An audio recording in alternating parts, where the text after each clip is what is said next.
What's up, weebs? Welcome back to Melina, the podcast where we take you down the yellow brick road of anime and have a look at everything it has to offer. As always, I'm your host, Notorious, and joining me once again today is Shaun. Hello. And Melina. Hello? Stolen. You stole my hello! We're going back in time where you guys talk about having the same intro. I literally happened in an episode I listened to the other day. On this week's episode, things get wibbly wobbly in The Girl Who Leapt Through Time, directed by Mamoru Hosoda, written by Satoko Okudera, music by Kiyoshi Yoshida, animation production by Madhouse. It released in Japanese theatres July 15th, 2006, is a loose adaptation of the 1967 novel of the same name by Yasutaka Tsutsui, which was previously adapted into a live-action movie in 1983, directed by Nobuhiko Obayashi. It is licensed in the US by G-Kids and the UK by Anime Limited. These are recent acquisitions by both, so there's no announcement on their home video for their version of the film in the UK. It's still kind of easy to get a hold of the old manga release, and in the US I don't fucking know because I don't know what your secondhand market is like. Rest in peace, manga. And then we're putting Pedal to the Metal in Redline, directed by Takeshi Koike. I always forget how to pronounce his name. Written by Katsuhito Ishii, Yoji Enokido, and Yoshiki Sakurai. Music by James Shimoji. Animation production by Madhouse. It's a double Madhouse feature today, I guess. It released in Japanese theatres October 9th, 2010, and it was licensed in the UK and in the US by Manga Entertainment. It is still available in the UK on Blu-ray, and in the US, it was the last thing Manga Entertainment ever released. Rest in peace. Yeah. So they, in 2010, they stopped US distribution and then obviously continued until 2021 when they were bought out by Funimation and subsequently had their name changed to Crunchyroll. Oh. Yeah. So yeah. A+ reference, by the way, at the start of that. I'm so proud. You didn't get to see it, obviously, dear listener, but I put my hands up.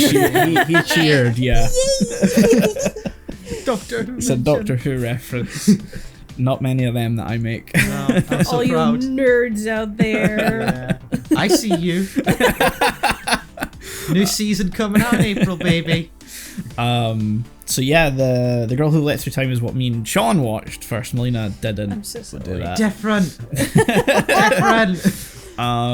So I guess we'll start there. I'm not a big fan. I liked it until the final act, and then it went bad and not like terrible, but just sort of. It didn't go in a direction I liked, basically. Just to like start that off. Just to like go over my sort of views, I guess. The first two acts, don't. you cool there. That was a bonk. Yeah, my can caught the pot filler. Yeah. The first two acts I liked well enough, even on just like a vibe sense. It was small scale. It wasn't like a huge time travel movie, which I thought I was gonna get from like the title, but you know, I was happy to it just be like a low stakes, you know, just trying to like fix her day and stuff, make sure everything goes right. And then the final act happens where we suddenly get a lore dump that red hair friend whose name I've forgotten. Chiaki. Yeah. Chiaki is from the future, has been here since the start of the season, which caught me off guard because I thought they were childhood friends up until then. Yeah. Yep. They definitely paint them as childhood friends, And he's also in love with her, and it's a whole thing, and it got dumb. It got too dumb. And it just feels like they tacked it on from a completely different movie into what like the first two acts were, and it just sort of not soured the whole thing, it just lessened it for me. No, I agree. I feel like if we were following him this entire time and we saw him come from the future, we'd care. Yeah, make him the main character and it would have like stuck together more. Because then, you know, what our main girl does, she does small things to just kind of improve her little things or change the way things happened. That's a side story, which it kind of felt like, as though, although it was interesting to know, you know, as a teenager, oh, this awkward moment, I want to redo that. I want to redo that. Understandable, 100%. But I feel like it would be more interesting from a guy that came from the future. Yeah. And then having to deal with someone else time leaping, being like, stop it. Yeah. Knock it. You are fucking shit up. Yeah. Stop it. It just felt like it had potential, and it just kind of derailed itself into a way that I didn't love. Yeah. Shame. Yeah. I think side story is the best way to describe it, because like I kind of find it not that engaging. I think boring's not the right word. Yeah. And when it's not unengaging, I think it's quite frustrating. And this is all before the last act happened, so like this is just the actual like low stakes part of the film. Because I find, what's her name? Makoto. I find her a very frustrating character. Yes. Where it's like I get the redoing things over and over. That I understand, but it's like she has no Brain cells. common sense, awareness. Honestly, I kind of liked that the character is just dumb. Like She's a stupid high school student. Yeah, but I think like overall, because I wasn't invested or enjoying what was already happening, I think I just found that a negative rather than a positive.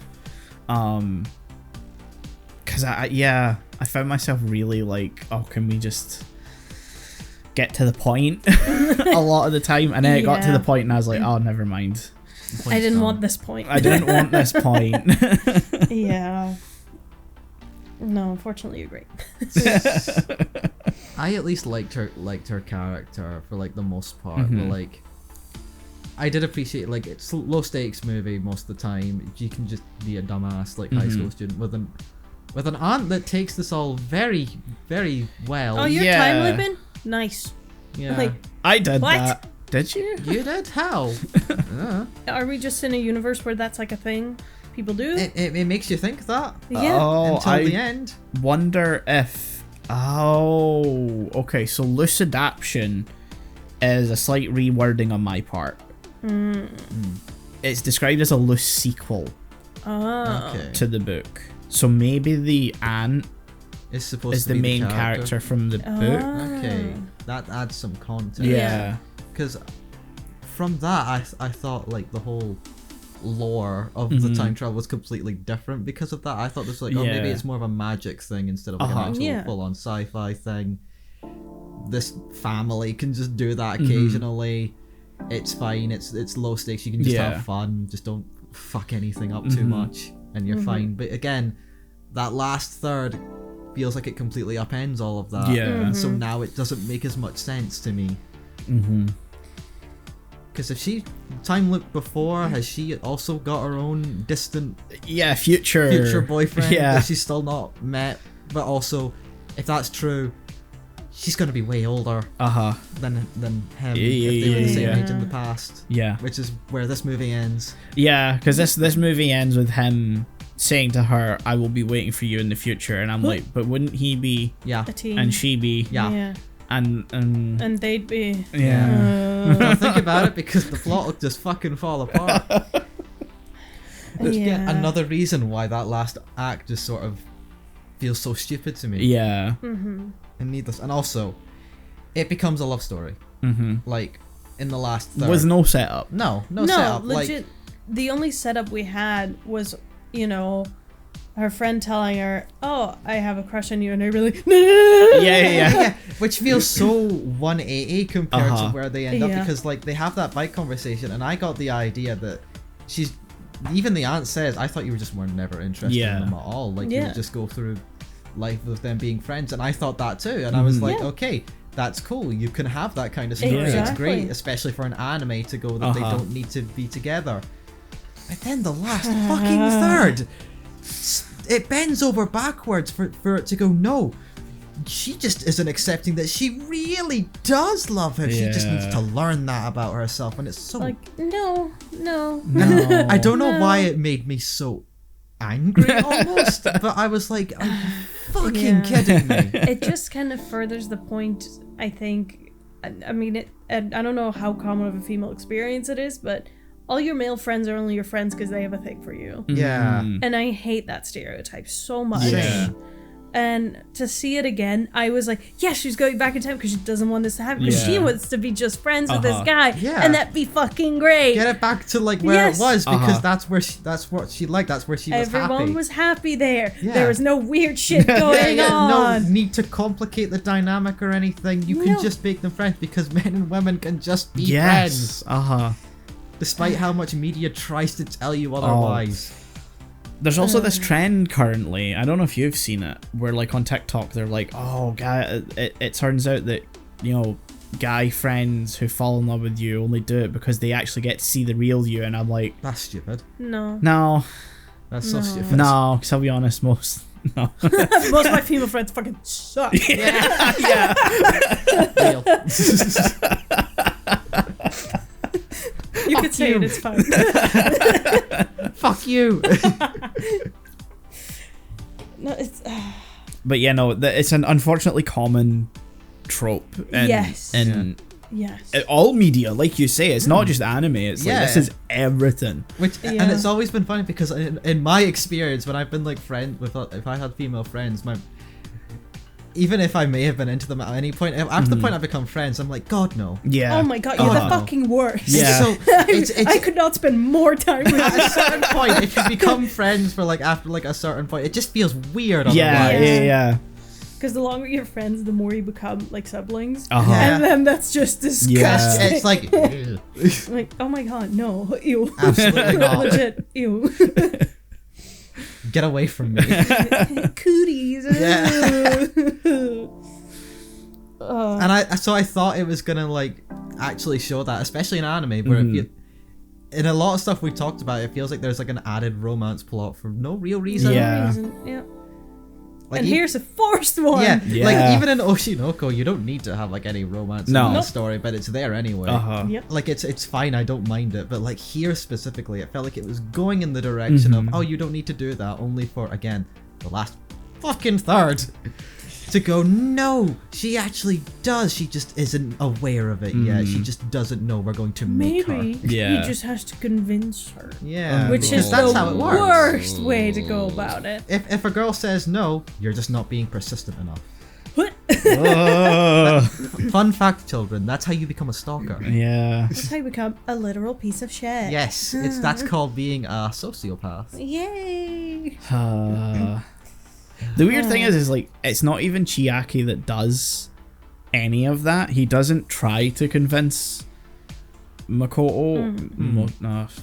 Whatever her name is. Time Girl. Like, it's the movie that does it. It's an omniscient reader thing that does it. I think, it really felt like the writer themselves were like forcing this to happen. Yeah. Like, I said it, I'm not sure if I said it to you, but to me it felt like the first part of the movie was its own thing, and then suddenly an exec came in, or someone higher up came in saying, we need a love story in this now. We need a romance plot, like the figures or metrics demand it or whatever. So it's like, oh fuck, okay, I gotta force this in here. Yeah. And it feels so forced and so dumb. Yeah. And it sullies the movie a little bit for me. I'm fully saying it just sullies the movie a little bit now. No, absolutely. I agree, Because we had such a nice low stakes movie up until then. She's just having a good time. Yeah. I hate to say it, the whole, I have the amount of times I can time leap on my arm, that sci-fi thing. It's so fanfiction-y. Yeah. Oh my God. It's like, oh my God, I have my soulmate's first words that he says to me tattooed on my arm. Oh my God, I have the dates. On the arm. Yeah, the countdown on the arm, or the amount of words I can say in my life on my arm. And as soon as she revealed the numbers, I was like, no! Yeah. No, I would have rather just stopped. I was like, why can't I do it anymore? There's like a line underneath it. And she's like, 90, and I'm like, oh no, girl, that's a 6. I genuinely read that as, so 6, and then she's like, 9. I was like, oh, okay, I guess the line's just up there for show. Okay. And then later on, it's like, it's upside down. I was like, oh, you fucking. Oh my God. I get it, you're an idiot, but you can't be that much of an idiot. I do love that the way she time leaps is just yeeting herself somewhere. Yeah. And then she Sonic rolls back in time. I love the roll so much. Yeah. Because it's so fucking stupid. And every time, like, just imagine having a conversation, someone walks away, rolls back. Like, I thought you were gone. You left. No, I'm back. She doesn't even try to be subtle about it. There are multiple times where like the characters see her seem to disappear and then reappear in another place, and she's just like, "Don't worry about it. Don't worry about it. I'm having a good Yeah, time." because Chiaki's like, when they're in the karaoke booth, he's like, you were just sitting next to me a second ago. I'm like, where did she run and like jump and... Huh? That has to be the point where he's figuring out Yeah. that she's time traveling, but like the other friend, begins with a K. Kosuke doesn't even like react to it at all, and it's like, okay, dude, there's a point where you're being He's just used to their shit. Yeah, I mean, there's a point where he's chill, and there's another part where he's just fucking brain dead behind the eyes. Yeah. I did like the karaoke scene. Because if it's like, what would you want to do over and over again? It's just stupid things in life. Yeah. So she reset 10 times for that. Yeah. Which begs the question, how many does she have in total? She wasted 10 of them. Because, I don't want more info because I don't care. No. Yeah. But I did at some point was like, oh, but if you go further, does it like cost more? Like if you only go back 10 minutes, is it cheaper? Like you only lose 1 point? I did have that thought as well, but they didn't explain it. So because like he has one left when he comes back from the future. Yeah. So did it cost him most of? You'd think so. Yeah. That's what it kind of implied. But. And would that one be enough to get him back to the future, or is it once you've used them, you're just set back to your? See, that we also don't fucking. Yeah, because he's like, oh yeah, by tomorrow I'll be gone. And it's like, well, you've used up all your numbers, so you just yeeted back to the time where you came from, which means that when Makoto uses all of hers, she's going to be back where she started and die. Yeah. So like, huh? I almost thought that was the implication at one point. Yeah. Like, which means like we could have just saved a lot of time. Yeah. She uses all of them up. That's it. Genuinely, at one point I thought it was gonna go into the all dream sequence thing, and like, oh, this is just what she's imagining at the moment of her death. Yeah. The Silent Hill 1 bad ending. Actually, I probably would have found that a more interesting movie. Yeah. It would have been, because they try to make it all about the train has to hit someone, it's fate, someone has to die. Except for the times when it doesn't. Yeah, exactly. Yeah. But I didn't care. I think no. is they focus on the train too much as like whenever she is about to face danger or something like that, if she changes it, someone else is then gonna, because like when the kid who she switches places with and sets the thing on fire, he has the fire extinguisher, is about to throw it at her, and like Jackie jumps in front and gets hit. She then winds back and saves him, and then it's someone else, the girl, her friend, who then becomes friends with Chiaki, and they fall in love as well. Yeah. Which, like, because we needed more of that. Yeah, exactly. We need more. Yeah. So I think it's like a love triangle. Every action has an equal and opposite reaction type thing, where like you can't fight fate. Whatever you do, like there's gonna be that outcome. It's just who's gonna be the one to get hit type thing. Except for the times where she fights fate, and it's fine. Yeah, of course. Yeah. Except when the story demands it. Internal logic, fuck you. Yeah, because why would that? Yeah, no. Yeah, because like her whole thing with the train, right? She should have just fucking, I don't know, took the wheel off her bike. Like at some point she's got to realize, don't leave the bike. The bike is the problem. The bike's the problem. The brakes are broken. You know the brakes are going to break. Puncture the tire, something. Anything. Genuinely, at one point I would have just thrown it into the fucking ocean. Yeah. No, 100%. She doesn't seem to realize, like, this is what's causing this. Yeah. You should fix your fucking bike. Because, like, the whole thing with Kosuke could have been avoided if she, like, just punctured the wheel. Or just fixed it. Yeah. Yeah, no, because we're like, she's just stupid. We then don't care about the whole final, no, just stop. Yeah. Stop. Come back. I'm like, yeah, if only someone wasn't a fucking idiot. You just burned the fucking bike. Also, the whole, like, sequence where, like, she's running after Kosuke, going down there with the broken brakes and everything like that. She gets hit in the face with a shoe, and in the next shot, her whole body is like Fucked. battered and broken, Yeah. and they're like, Yeah. "Oh my god, this girl's really hurt. We got to save her." I'm like, "How? She got hit in the face with a She shoe?" fell really hard. We missed it. It was out of frame. Sorry. Yeah. You see, Yeah. in between the cuts, like a bunch of people also just jumped. Yeah, they just start beating the shit out of her. It was the old lady shoot accidentally. Yeah. It's like there were fun bits in Yeah. there.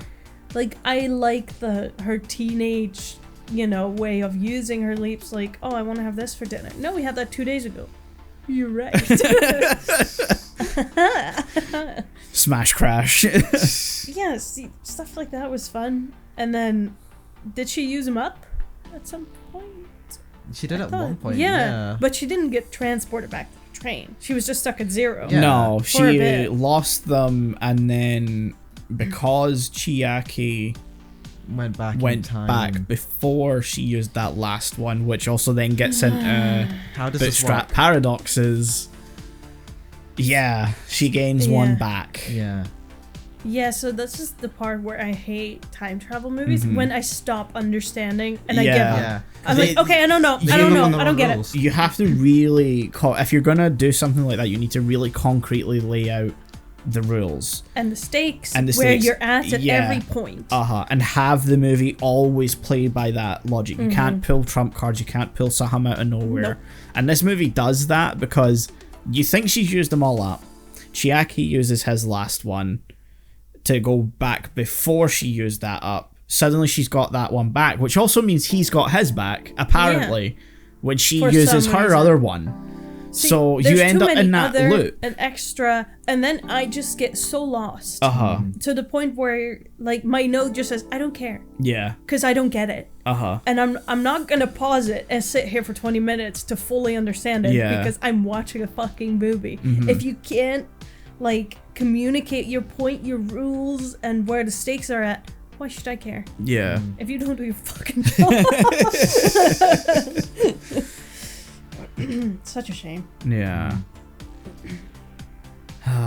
It doesn't help that there are lines of dialogue missing too. Yeah. Oh yeah, you mentioned. Yeah, briefly, so the reason I think this happened, because anytime that comes to mind is, so for most of the movie the dialogue's placed like in the center or on the left and right speakers, but occasionally, with it being a surround sound mix, there's some dialogue lines that, depending if the character's like off screen or behind someone, it's positioned in the back speakers. Huh. And I think any time that it happens in the back speakers, that line's missing in the subtitles. So I don't know if whoever translated the subtitles had the surround sound mix but was only hearing Certain the dialogue. left and right, the stereo left and Yeah. right. So, but it's like consistent enough where I was like, Thumbs up. something's up. I had Yeah, to this is switch to wrong. the when time's frozen, which Don't get. again, no, can't get stuck on that. Monkey powers. When time's frozen and like they're talking and they're in a completely different place. Yeah, They're suddenly in like stupid. Shinjuku Crossing, which Yeah. is completely different place than the movie takes place. Yeah. And like he's like circling around her and they're talking and like he's going in between the crowd and stuff. There's like one really important line that was missing to the point I rewound the whole scene and I switched to the dub just so I could actually hear the line. Because it's there. I was like, have they also missed it in The dub. the dub? No, it's there. He says like it's something like unfortunately I can't stick around or or something like that. And so, yeah, that scene's missing like 2 or 3 lines because he keeps moving in between the crowd and off screen and stuff like that. But yeah, throughout the movie, there's like several times. A lot of it's incidental, doesn't matter. You can kind of figure stuff out contextually. Sounds, names, greetings, Yeah. throw the ball again type thing. Yeah. Chuck it. Yeah, no, sometimes it's just like Koski off screen saying, hey, throw the fucking ball. For fuck's sake. But yeah, doesn't help in understanding the movie. No. That's a shame, man. How does he pause time? Lucky powers. Because Because Lucky it's powers. visually interesting. Because That is the power we of need plot. an exposition scene, and we Yes. can't just have him at her home. Nope. Or his home. He doesn't have a home. There's He not doesn't enough have a home. people, and then it doesn't look fun. yeah, so we got to move it from the small town, rural Japan to That we know and Tokyo. recognize. Yeah, Couldn't have been the school hallways during break period. that would have been more visually interesting to me. Agreed. Even without students around, just have it be like an empty school Yeah. Yeah. and like him moving, like going off screen at the end of a corridor and her following. I'm like, that's visually interesting And a stuff. familiar location, Yep. so you're not confusing your audience. Yes. What? That's crazy. Yeah. Like you have the whole school campus to play with. You have all the Yes. locations in the movie to play with, and the time is frozen, so it doesn't matter if they're jumping Yeah. between these, because to us it doesn't really matter at that point. So you could have that full conversation jumping between all these locations, fucking have the kids who are always by the water in the middle of skipping stones, and then you've got frozen water in the background while they're talking. Like, that's visually interesting stuff. But no, we had to suddenly be in fucking Shinjuku, Yeah. Tokyo, fucking probably hundreds of miles away from where this movie actually takes Yeah, place. where they have no connection to. We Yep. have no connection. We have no to. connection to. So it's just okay. What are we doing here? Yeah. Like, Yeah.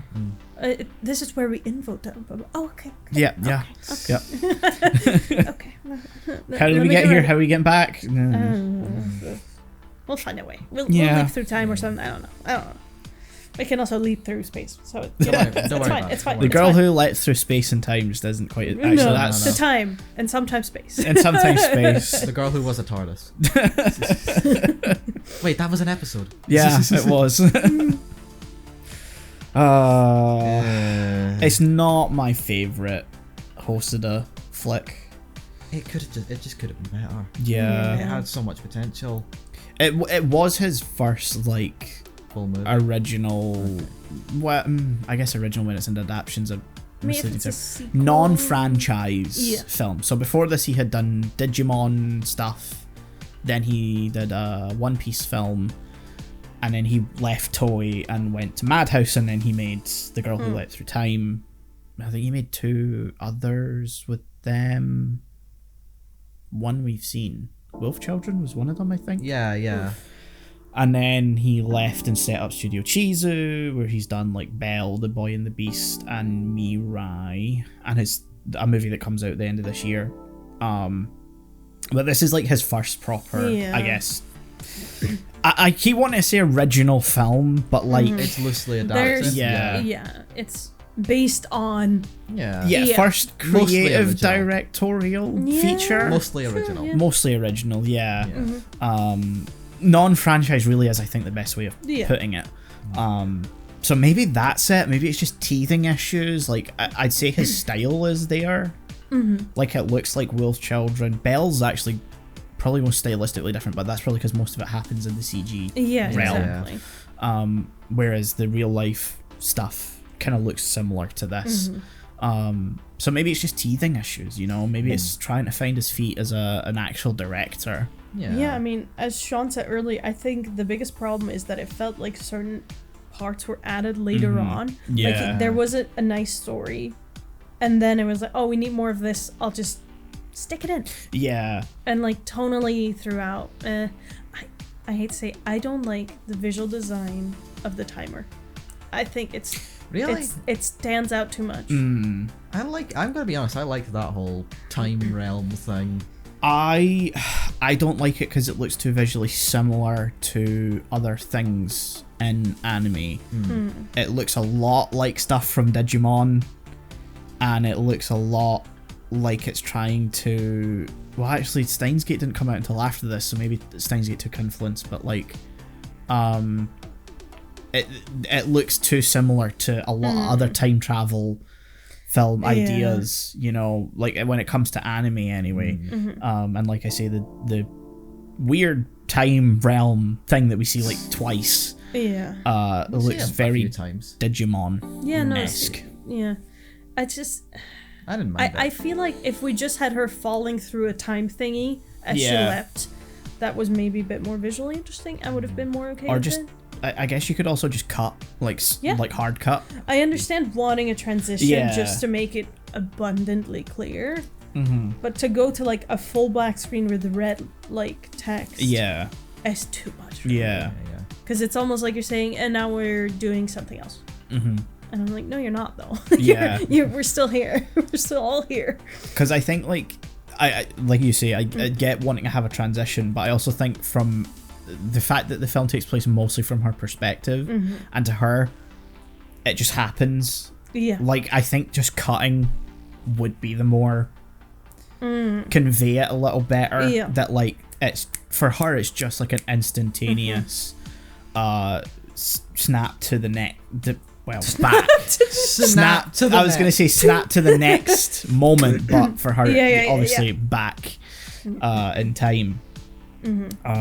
There's no like travel per se from her perspective. Yeah. But yeah, I get you need a visual thing, but considering how low stakes it is for the vast majority of the film, do you need the visual? Like, like you say, it could have been magic. Almost like it didn't need to be I a want a glitter sci-fi. transition. Just have her fucking magical girl transform every time she travels through time. Yeah. Or just don't have it, just have her spin Yeah. constantly. Like She just spins. the Sonic Crash spin. Bandicoot style. The Sonic spin. Oh, the Sonic spin. Yeah. I was She thinking just like jumps Crash up. Bandicoot just Oh, Tasmanian devil. Yeah. See, that would have been. that would have visually- been, yeah. Maybe would have got those brain cells stirred up and going. Yeah. Yes.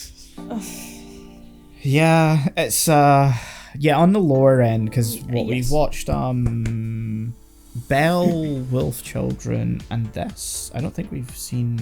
While you're looking this up, I'm so sorry. Are you seriously? No, I'm not. Do you want to cut it? Wow, no, he's getting embarrassed again. Yep. So I am currently looking up Mamoru Hosoda's filmography. I'm talking just so that this isn't dead air for the listeners. Yeah, no, absolutely. 'cause And Shaun has problem. decided to go to the bathroom again, Yeah, because we told Shaun he can no longer have Monster. and he brought Monster. Yep. And then this is what happens. Yes. So, Also, he only did 2 Consequences. movies with Madhouse. Oh. He did The Girl Who Leapt Through Time, then he did Summer Wars, which I think was his It's first, on like... our list as well, Yeah. Summer Wars, yeah. Which I think was his first, like, critically acclaimed film. Then there was Wolf Children, was his first Studio Chizu movie. Then there was The Boy and the Beast, Mirai, and then Belle. So I think we've only seen Wolf Children and Belle outside of this so far. I've seen Mirai. Because I think we definitely see a sense of his style in this one, but it's not, like, matured fully yet. No. Like, it still needs to marinate a little Yeah. longer. Yeah. It could just be a thing of, oh, this is a story he came up with close to, like, the days it needed to be delivered, so he didn't have a lot of time to kind of sit. But this wasn't written by him. Like, he didn't screenwrite. So it was Satoko Okudera, who he worked with through Summer Wars and Wolf Children as well, and then after that is when he started writing all of his own stuff, which I would say outside of Mirai, Wolf Children and Belle are more well written. Yeah, no, definitely. I think this has basic writing issues.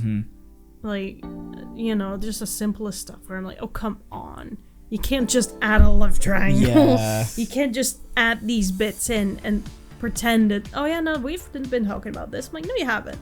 It's unfair. You can't do it. Is he back? Is he back? I was gonna fight through it, but like for literally the last 10 minutes, I was struggling, and I'm so sorry you had to witness that. I'm just checking Satoko Okudera's like works as well, and like seeing what else she's written, and outside of the Hosoda movies, like, she's really not been involved, or I'm saying she, but I actually don't know if it is. She, yes. The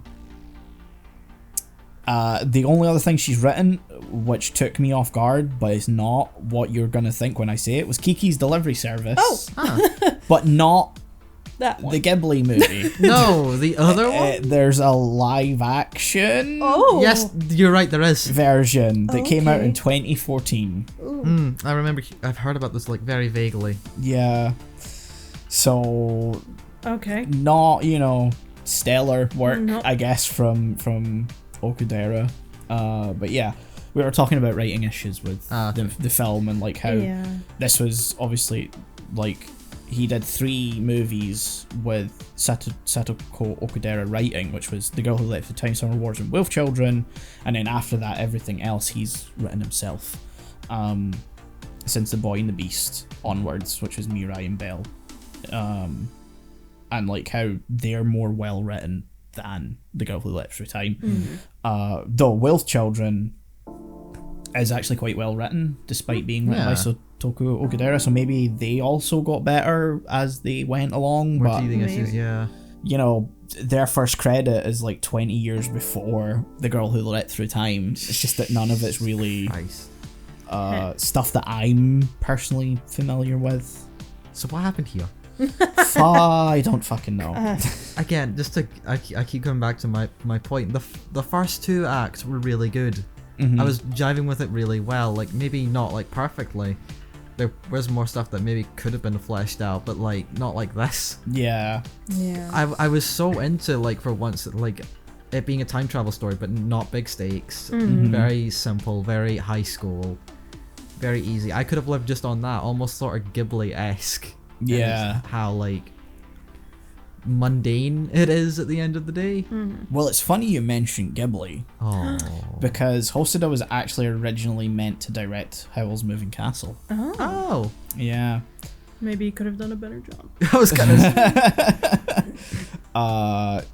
I'm not 100% sure why he stepped down. I'm kind of trying to skim the Wikipedia page here. It just says there was trouble. It has not been officially disclosed what kind of trouble there was. Okay. This was due to differences in production styles between Toei Animation and Studio Ghibli, so it was maybe just like a difference in studio culture. Yeah. Because at that point, Hosta had been like I say, he had worked on Digimon, where he had directed a few shorts, but he had been like a key animator on stuff like Dragon Ball movies, Dragon Ball Z, Galaxy Express 39, some of the Sailor Moon stuff, and like had directed like episodes of like Digimon, One Piece, and then obviously moved on from there and became like an actual director. So maybe it's just a case of like Ghibli's a very different place from every other studio in Japan.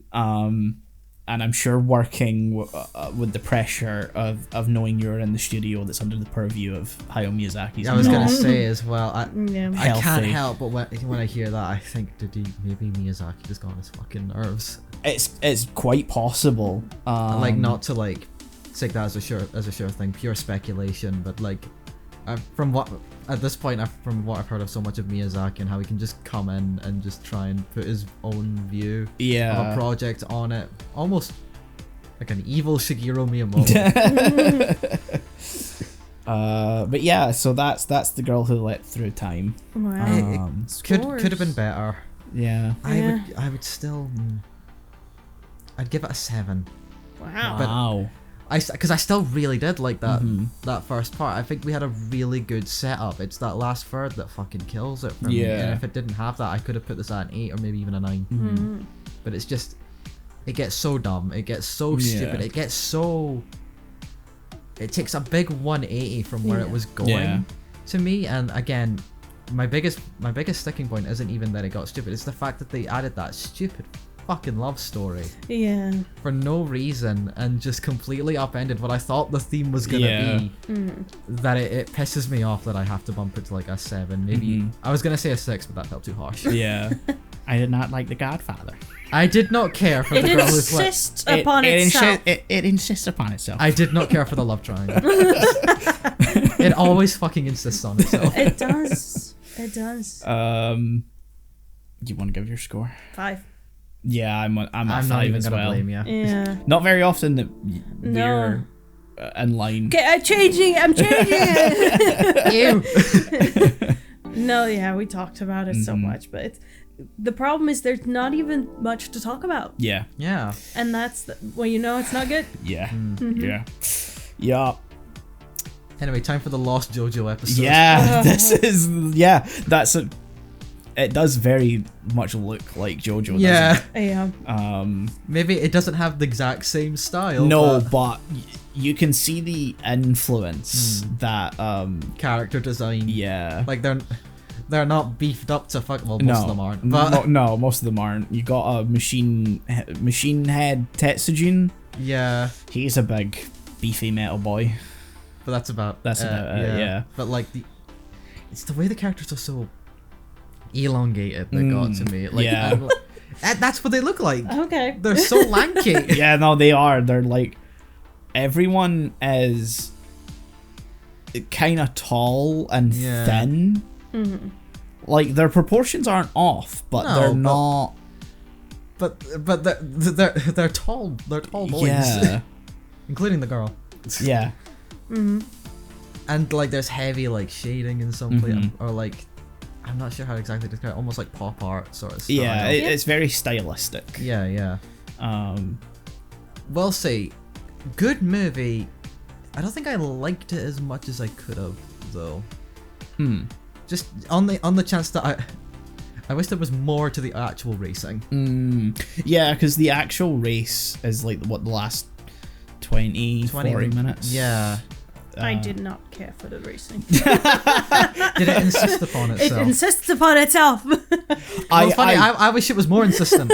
I do find that, and it's maybe because they kind of, even when they are focusing on the racing isn't really the main point for most of that They're section. not actually racing for like the vast majority of the movie. It's more interested in, I'm talking about the actual Redline section where like they're on the planet and like you have Funky Boy fucking shit up and unmonked the nuclear Funky Boy. Yeah, there's more concern over like skirmishing with the Robo World people than there is actually racing, and I think that kind of takes away from the race itself. Exactly. Yeah. Me and Shaun discussed this like briefly, and we were like, okay, so there's this race. Like, let's compare it to the World Cup, where people want to host the race. It's a big thing. It's a big thing. Yeah. Economy goes up, tourism goes up.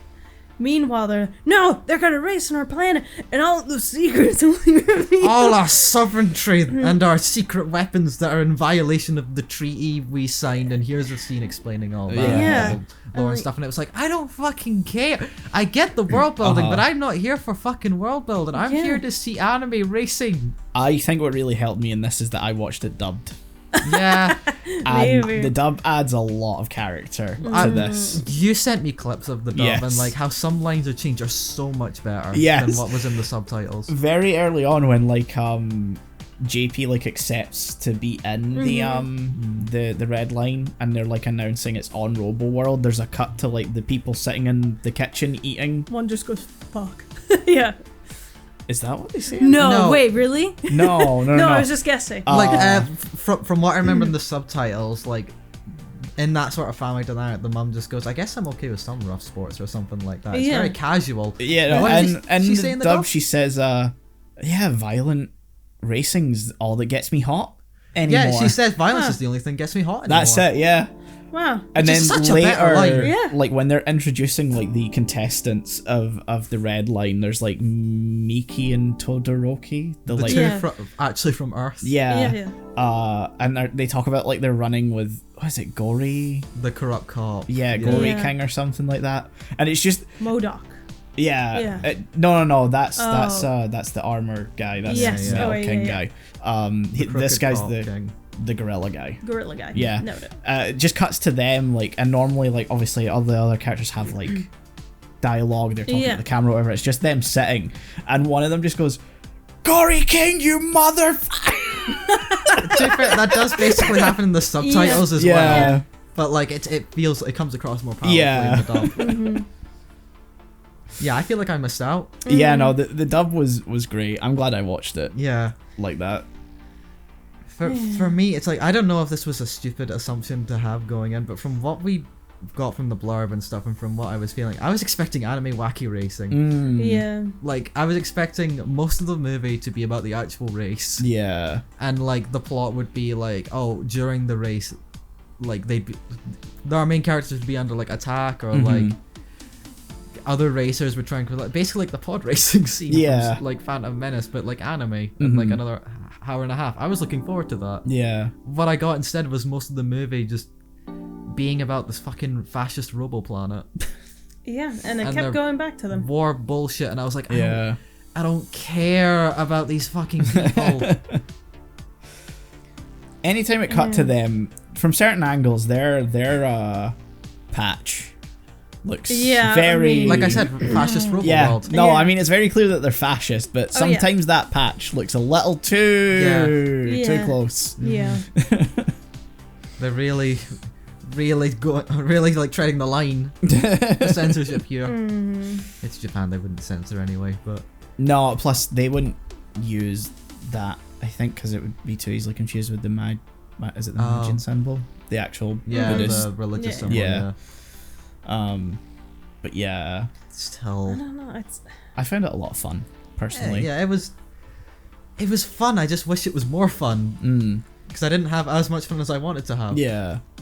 I did not have fun. No. No. I don't know. Like, they keep. So we have our first race, Mm-hmm. like the yellow line. We don't know these people. I don't care about these people. Yeah. I'm like, well, I'm assuming the guy that we keep seeing most, we want him to win. JP doesn't win. Okay, Crab Lady wins. Okay, whatever. He gets in a hospital and suddenly he's in, which we all know would happen. Yeah. Don't forget the mafia. The mafia was Forgot there. about the Yeah, fucking he's mafia. racing to rig the race. Which, Yeah, Yeah. he's fixing it Yeah. because he's a race fixer. Yeah. Sure. In his past. But I mean, Yeah. in this He's first still race doing as it. It's well. still- Yeah. Yeah. I don't understand the Frisbee character at all. You mean the mechanic? Yeah. His name is Frisbee, right? Yeah, Yeah. Frisbee. Yeah. Yeah. Yeah, no, he has he's in cahoots with the robo people. No. No. It's He's under the thumb of the mafia because he owes them Okay. money. yeah, like it's explained that So he has to rig the races, or he has to fix the races with JP. there is a scene where they explain like what the whole thing is, where like originally they were purely dead, just want to go into like the racing scene because that's what they want to do, but in Yeah. order to get the money, Frisbee made a deal with the mafia to mix a few races Yeah. to get in that, but then obviously the mafia getting involved with the mafia goes down about as well as you expect, and they're Yeah. sort of chained to life for them, otherwise they'll get, mafia'd. Yeah. Yeah. So JP was in the Blue Line League, was doing pretty well, but they needed parts to make the car faster. He got the parts. Frisbee got the parts through the mafia, but JP lost, which meant he owed them a lot of money. And then they got into race fixing Yeah. as a result. Yeah. Which, bomb in the Yeah. engine and stuff. Yeah, couldn't care. No. I'll be Didn't honest, catch that. I really couldn't give a shit about the plot either. I just had a lot of fun Yeah, watching you see, it. that's Yeah, fair. that's- Yeah. But to me, it feels like they put too much plot in for me to try and care about, and I just didn't. I think again, like, I didn't know this obviously going in, but maybe like if you go back and watch it again, watch it dubbed because it just is a much more fun like time, even when they're explaining stuff like that. They have more character, because I think they definitely punch up the dialogue a little bit. Yeah, like I would say the dialogue in like when I watch a sub, it's like kind of heavy. Like they're going for it. But Yeah. I don't think It's not quite there. it's not quite there, and It doesn't have that edge to it. No. I think Yeah. it wanted to have. Which No, yeah. maybe it was a translation thing, Maybe, because yeah. it feels like the performances are trying to do that. So maybe in the actual Japanese, it's a lot more like the way the dub did it, and Yeah. like all the characters feel a lot more punchy. But subtitled, it's just not the same. Yeah. I would watch this again, and especially dubbed now that like I've heard that the dialogue is Yeah. some extra layers to it. Well, not extra layers, but extra spice to it. Yeah, because like I can't. It's very early in the film, but like when something happens, JP's like, "Oh, are you shitting me?" I was like, "Okay, this is gonna be all right. Yeah. Because like that's the kind of line that you go as an English speaker, like we would say like, that. you fucking shitting me right Yeah. now? Yeah. And so it's like, oh, okay, I get what they're going for here. Yeah, if I had heard stuff like that, I think it would have just tipped it to me into like an almost cyberpunk sort of like thing, like the game specifically, not just the whole genre, where like that sort of character, where like everyone's just sort of not tapped out, but you know, there's that sort of, what's the word, on the groundness of the dialogue that feels so authentic. Like it's actually human. Yeah, it's, like it's how humans. It's not speak. being written. It's how like people actually shoot the shit with each other all the time, which is a huge part of why I liked that game's writing, that I didn't really get in Redline, but I think was supposed to be there. Yeah, I think it comes across really well in the dub, and I think that's what makes it like even the slower parts of the film a bit more kinetic, like a bit more fast. Not fast paced, but you know, you're not as okay, can we fast forward to the point here? Yeah, which is sadly what I was feeling for some moments. Because like the even restaurant scene takes a while. Yeah. Well, we have to set up this other racing character who's defected from the army. But it's very funny in the dub. I know, but like in the sub, it's kind of funny. but in the sub, it's like okay, another character. Oh, who's this fucking Robo Man now? Yeah, I should have watched it up. Yeah. I put it on and I was like, normally my instinctual thing is, oh, let's watch it in Japanese. And I was like, nah, dubbed. And that, great. Damn. Should have been me. Yeah. And I think this movie also had the problem of forced, like, love plot. Yeah, it happened again. They were like, you know what? Put her in the car. Yeah. Let's put her in the car. Press her up against them. Yeah. In that put her in the car. fucking pose. And then get them to just suddenly kiss at the end. And that's the end of the movie. Ta-da. See, I think the movie's dumb enough that it pulls it off. Yeah, it's not as bad to me as Yeah. The Girl Who Leapt Through Time. But at the same time, it's like, you didn't need that. Yeah. I mean, this was just random. Yeah, it was a very over-sexualized. Oh, like, absolutely. yeah. I mean, you don't. What about that scene where she complains about the camera being on her butt while she's just fully topless? Oh yeah. Yeah, in booty what's the shorts. point? And then it cuts to the twin sisters from the Magic Planet who are doing a sexy dance thing. And in that motorcycle sort of gap, and you have to promise us, Michael, not to be unhinged. When that. No, I don't really. Nah, those character designs didn't do anything for me though. Okay, so we don't have to spray you this time. Good.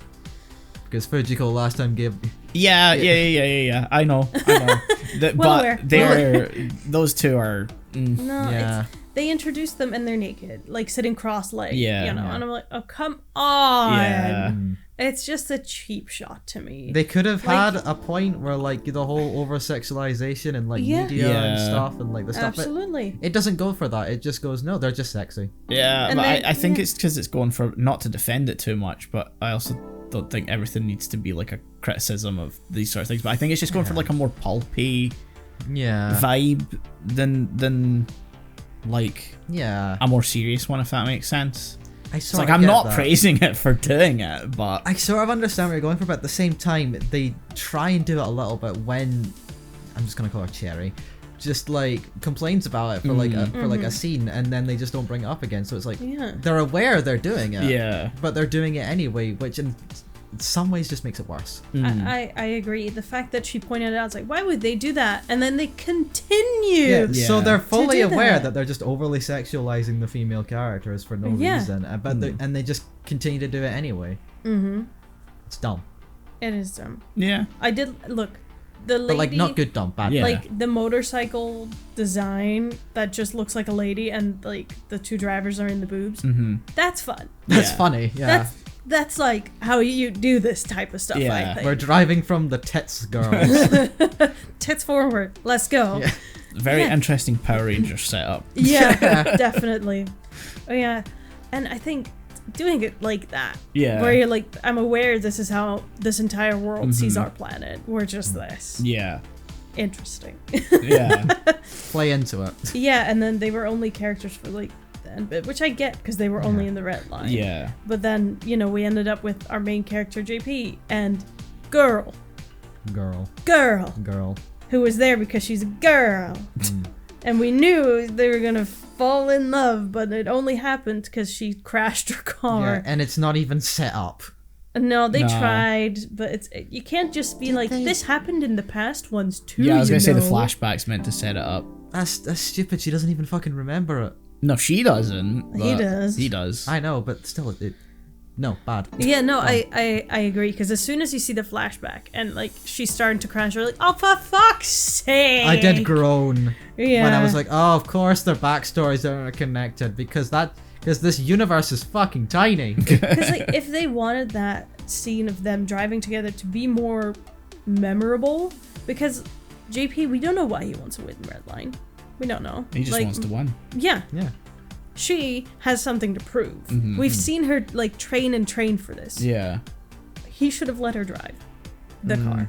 Even though it's his car, he should have let her drive. Because this was her dream more than it was his. Would have been weird for him to sit in her lap. I think that would have been funny. Respect it. No, just have the exact same pose, but he's doing it to her.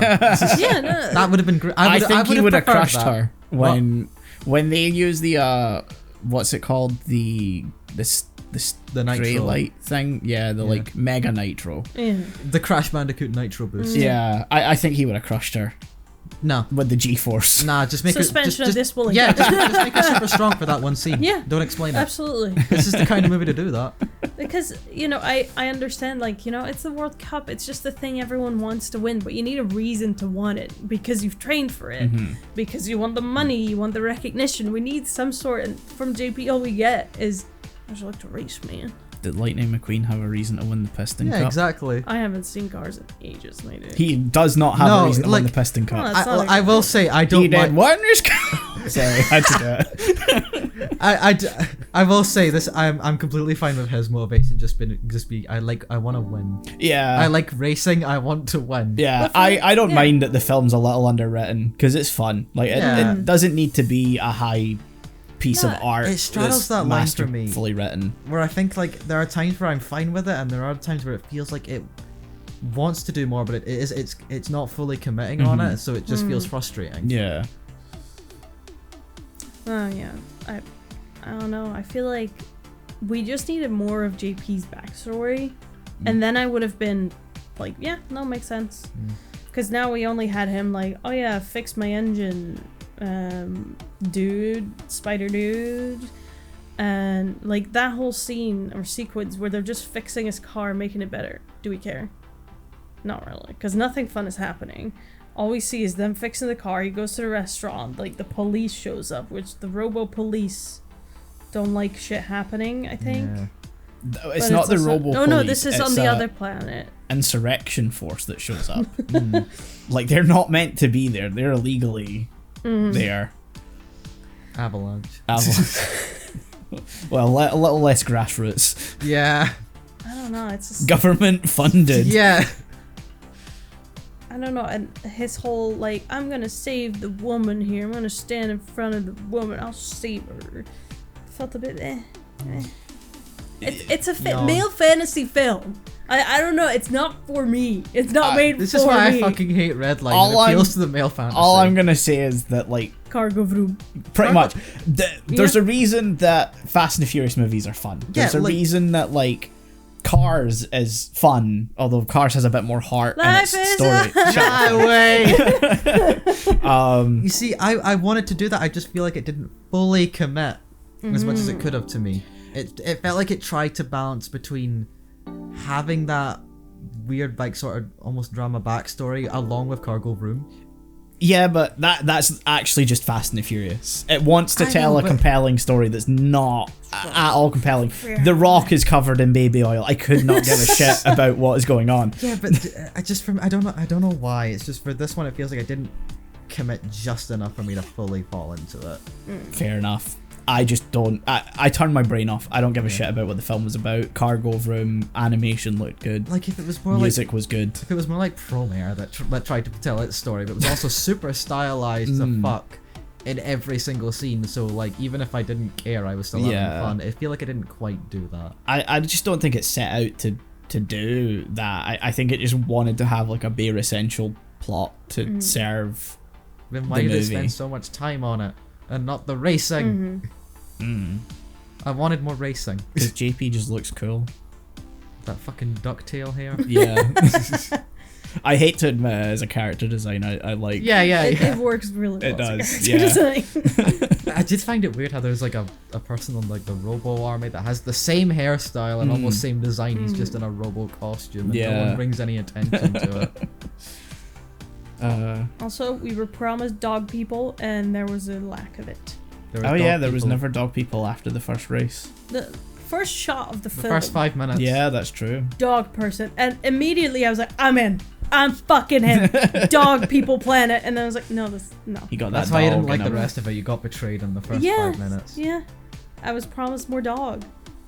No dog. And instead, I only got the dog in him. And no, it's not what I wanted. Yeah, this ain't the dog I want. No, I want a dog. I didn't want dog. I feel like that's my summary of how I feel. I want a dog. I didn't want that dog. Vroom good, but wanted more vroom. That's my takeaway. Fair. Cool. I don't got much more to say. I'm the dissenting voice here. I really enjoyed it. You turned and your I brain think off. if I tried to actually defend it, I would sound Stupid. a little stupid, a little Cardinal sexist, fruit. And maybe a tiny little bit. Yeah, a little. Yeah. Because ultimately, at the end of the day, I don't think everything needs to be masterfully written. I don't think everything needs to be a high piece of art. I don't think everything needs to have some deeper meaning or deconstruct stereotypes, because as much as it plays into the female stereotypes, it does also play into the male stereotypes a lot as well. Like JP is a walking stereotype. And I get that. It's just it tried to go a little into that a little bit from the start, but didn't fully commit, which just left me frustrated. I don't know if I necessarily see it that way, but Fair. Well, you're wrong. fair. So what do you score it? I'm curious. 9. Wow. Yeah.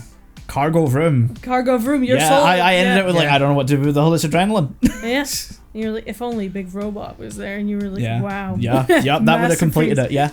Yeah. 7.5. Fair enough. 0.5 for Funky Boy. Fair enough. Big baby funky boy. Yeah. The funk don't stop. It's fun. I give it a 4 as I watch it. Maybe if I watch it dubbed, it would be much higher, but like what I watch. Yeah. Eh. Fujiko's voice actress does also voice Cherry. We call her Cherry. We don't know what her name is. Cherry Boy Hunter. The second big thing that was like, I should have watched this dub. Sonoshi, that's her name. Oh.